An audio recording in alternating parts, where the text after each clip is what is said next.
ارشد شریف تم پاگل تھے، تم بہت بڑے نادان تھے کہ جس نے لاکھوں اور کروڑوں روپے کی نوکریوں کو ٹھوکر مار کر ان لوگوں کے خلاف آواز بلند کرنے کی ہمت اور جرت کی کہ جن کے خلاف آواز نکالنے کی ہمت اور جرت پاکستان کے 90% صحافی نہیں کر پاتے ہیں۔ ارشد شریف تم کتنے نادان تھے کہ تم نے پاکستان کی کروڑوں ماؤں اور ان کے بچوں کے مستقبل کا سوچا اور حق اور سچ کہنے لگے، جبکہ دوسری جانب ایک ماں ایسی بھی موجود تھی کہ جو پہلے اپنا خامند اور پھر اپنا جوان بیٹا اس ملک اور اس قوم پر قربان کر چکی تھی، اور اس ماں کو صرف تمہارا ہی سہارا تھا۔ ارشد تم کتنے نادان تھے کہ تم نے اس قوم کے لیے وہ نعرہ حق بلند کرنے کی ہمت کی کہ جس نعرہ حق کے بلند ہونے کے بعد نہ صرف تمہیں اپنی کروڑوں روپے کی نوکریوں سے ہاتھ دھونے پڑے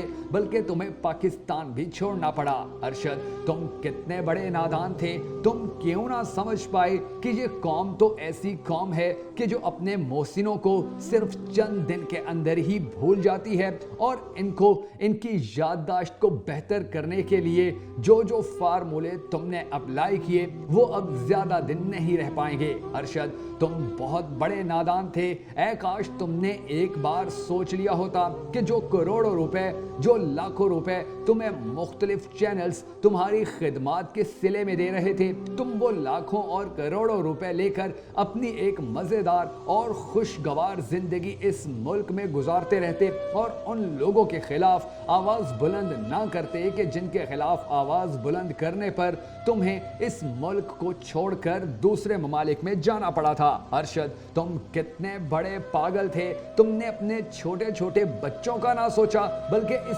قوم کا اور اس قوم کے مستقبل کا سوچتے ہوئے وہ لفظ بھی لکھتے اور بولتے رہے کہ جو لفظ شاید تمہاری زندگی چھیننے کی سب سے بڑی وجہ بن سکتے تھے۔ ارشد تم بہت ہی نادان تھے، تم نے پاکستانی قوم کو شعور دینے کی کوشش کی، تم نے پاکستانی قوم کو یہ بتانے کی کوشش کی کہ غلامی کی زنجیریں توڑے بنا کوئی راستہ نہیں ہے، تم نے اس قوم کو یہ بات اچھے سے یاد کروانے کی کوشش کی کہ ایک بھٹو تھا مگر عمران خان ہے، اگر بھٹو کا ساتھ دیا گیا ہوتا تو اس کا وہ حشر نہ ہوتا۔ تم نے عمران خان کے نظریے کو اس قوم کے دل اور دماغ میں ڈالنے کی کوشش کی، حالانکہ تم کتنے نادان تھے، تمہیں یہ بھی معلوم تھا کہ اس کی تمہیں کتنی بڑی سزا مل سکتی ہے۔ ارشد تم اس پاکستانی قوم کی ایک بہت بڑی امید تھے، تم اس پاکستانی قوم کا ایک بہت بڑا سہارا تھے، اے کاش کہ تم نے یہ بات ہی سمجھ لی ہوتی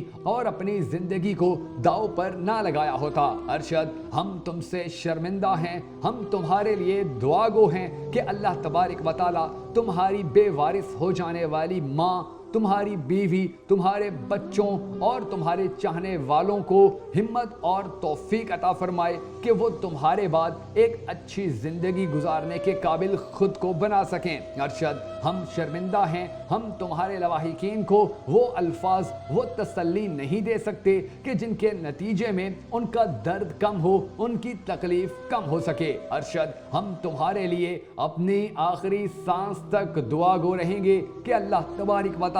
تمہیں جنت الفردوس میں اعلیٰ مقام عطا فرمائے۔